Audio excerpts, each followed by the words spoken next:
রাজধানীর কল্যাণপুরে জাহাজবাড়িতে জঙ্গি নাটক সাজিয়ে ৯ তরুণকে হত্যার ঘটনায় দায়ের হওয়া মানবতাবিরোধী অপরাধের মামলায় ক্ষমতাচ্যুত প্রধানমন্ত্রী শেখ হাসিনাসহ ৮ আসামির বিরুদ্ধে ট্রাইব্যুনালে অভিযোগ গঠনের বিষয়ে শুনানি ৭ জুন দিন ধার্য করেছেন ট্রাইব্যুনাল।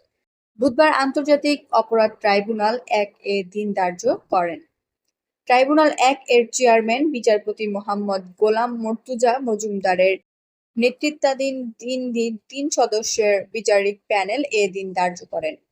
প্যানেলের অপর সদস্যরা হলেন বিচারপতি মোহাম্মদ শফিউল আলম মাহমুদ ও বিচারক মোহাম্মদ মহিতুল হক এনাম চৌধুরী।